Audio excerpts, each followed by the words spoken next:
All right, update for you.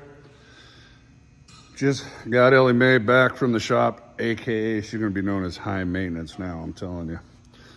I went through all the wires, cleaned a bunch of them up, replaced a couple ends, put it all back together, found a ground problem to the frame. Didn't really have anything to do with the starting issue, but they fixed that. He kind of sort of looked over the suspension, and I'm gonna show you what he's seen. He says that he's seen a whole lot worse than this. Doesn't understand why that airbag kicked out. It's kind of an anomaly, but it is something is putting a little pressure. I'll show you on the spring pin bushing. So he says the best thing to do is bring it back in, cut all the U-bolts, take all the pressure off, recenter everything up, and tighten everything back down. You know, it's got 1 million miles on it. The U-bolts could have stretched a little bit or something. It's not bad, but there is he's got brand new spring pin bushings. On one side there's a gap. On the left driver's side there's a gap on one side, and it's square on the front, so everything's kind of kicking left a little bit on the left side for whatever reason. So whereas he said something ain't happy. Doesn't see anything major bent, no frame bending or anything like that. Just gonna have to undo everything and see what moves and go from there. And the torsion bars, or dog bones, whatever you want to call them, they're in pretty good shape, but he says probably can redo the bushings in those too, and shim those up to push everything back into a line. So nothing he hasn't dealt with before. He said Freightliners are way worse. And in fact, they get so bad that their airbags sit all like this and blow out all the time. They actually got to undo everything and weld beads on top of the axle so they'll quit moving, because Freightliners don't come with a pin in them like Kenworth does. So I will try to show you this on film. It's kind of hard to see, honestly, but anyways, we'll see what we can do. And maybe if someone's having this trouble with their airbags, stay tuned. Like I said, I looked, and the first airbag that kicked out was exactly 1 year ago.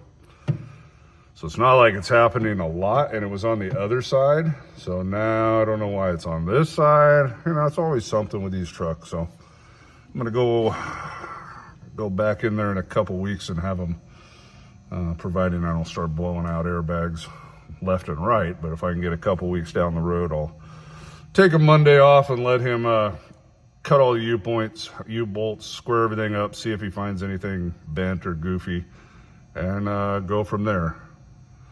Just got a text from him there, something. So anyways, I'll check that out and I'll spin this around. See you, bye. Okay, he didn't have time to check the ride height. To do it by book, you got to pull these caps off, check center of the axle, but he says it looks right. He did, and I just measured this flange here and here is 40.5 inches. It's square all around, so all the way around, so nothing's bent like the frame or anything, or that would be all goofy. This corner, and the corners on the other side are all equal, so nothing's weird there. And it just doesn't look like the ride height's wrong. He just didn't have time to actually pull the specs and do it all. And it doesn't ride like it's wrong either. So let's show you what I'm talking about here. All right. You can see that spring pin bushing. Let me zoom in on it. Is that showing up? Let me move over here. Okay. Let me get this on film here. I'm trying to hold the flashlight. See that little gap between the metal and the big round flange there? Okay, if we come over here, that gap doesn't exist. You see it in there, right there. See, there is no gap. Same thing way up there on the front one on this side. I'm gonna hit this fifth wheel. No gaps. Yeah. There, can you see it? Yeah. No gap. And on this side, on both of these, there's a gap about the width of a screwdriver, small screwdriver turned sideways. Yeah. There's something shifting over here. Trying not to get you guys too seasick.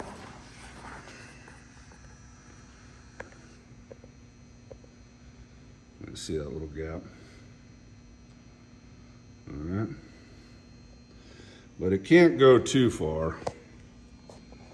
And anyways, these bars here, bushings aren't bad, but back when I had this airbag kick out a year ago, he actually put some spacers in here to push it back straight. So now it sits pretty straight. They all sit straight actually pretty good. I mean, nothing's perfect, but let me see. This one might have just a hair kick in more than this one. And it's hard to tell on the front ones, but they actually look about even.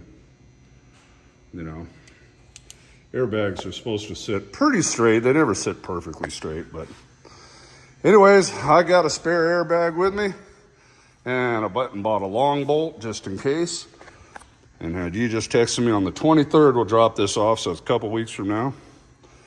Hopefully we can run till then without any issues. Here comes the bookkeeper. All right, see you, bye. All right, man, thought I'd just wrap this up with some closing thoughts. I don't know why, this probably isn't even the right video for this. But what the heck, we got a few minutes to kill.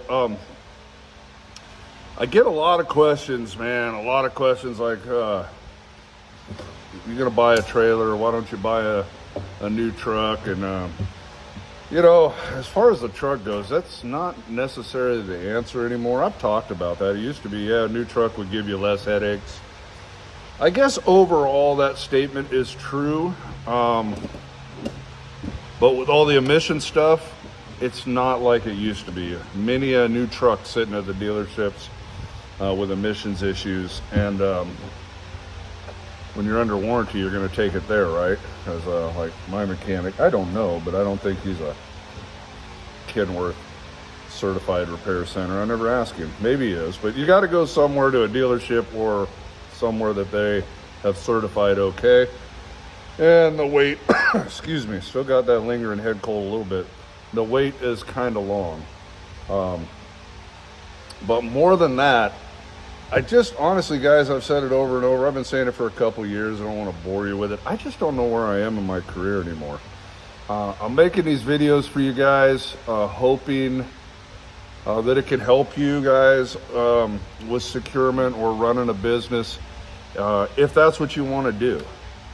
If I'm 100% honest with you, and I don't know if I've done a video on this. I don't think I have. Maybe I will someday. I get this question a lot, especially the young guys call me up or whatever, and not even wanting to be owner-operator, just trucking advice in general. And they say, how would you go about getting started? Well, two things. I don't really have an answer to that. I've been doing this so long that everything, literally everything has changed. In fact, the way I got my license, you can't even do that anymore. I never took a written test. I never took a driving test. I started as a farm kid with a farm license to a chauffeur license, and then I turned 21, it just turned into a CDL. I had some friends that would just get permits and ride around with people we knew and then use their truck to take a test. That was if you didn't start with a farm license. With a farm license, they just figured, well, you know how to drive. They didn't even test you. I mean, we're talking back in the 80s, early 90s. That's back in the 1900s, right? That's all out the window. So now I believe, and I'm pretty sure I'm right on this, you guys let me know, you have to go to some kind of trucking school. So I don't think I'd be interested in that. But more than that, honestly, they've killed every reason I ever got into trucking as far as like getting into this industry and becoming a company driver. I would not be interested whatsoever.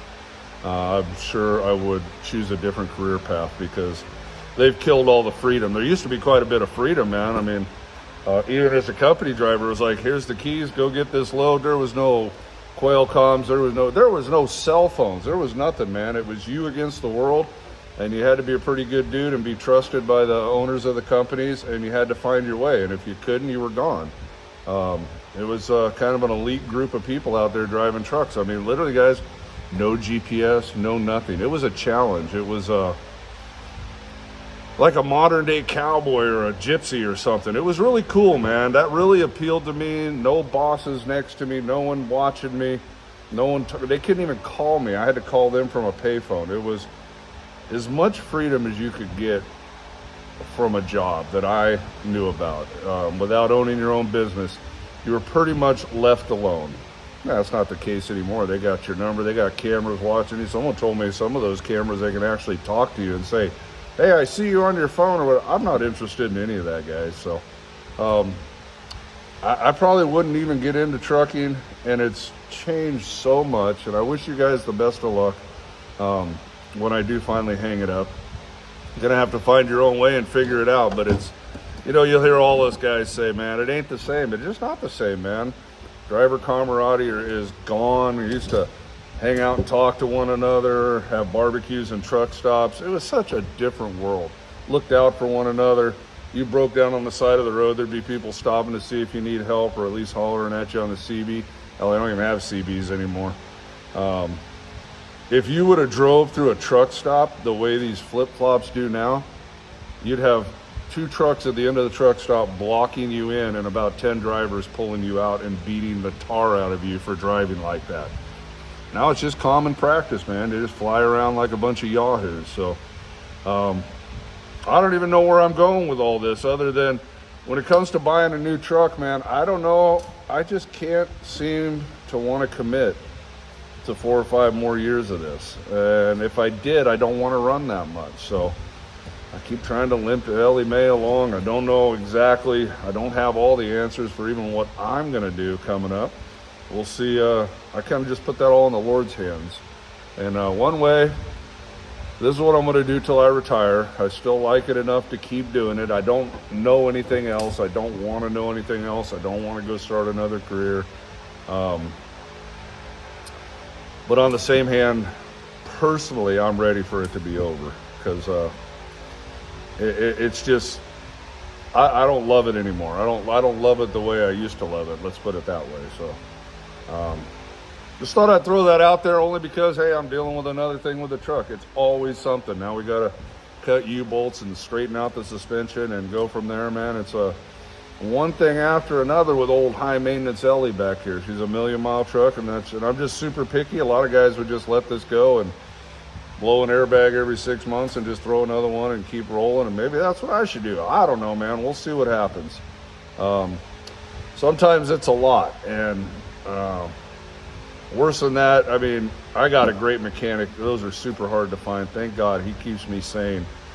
Good mechanics are hard to find, and parts. I mean, they're all Chinese junk now, man. You can just, this starter I just had replaced was only 2 years old. There's no reason a starter should only last you 2 years at the price tag of $500. Well, that's the world we live in. Made in China, they don't care.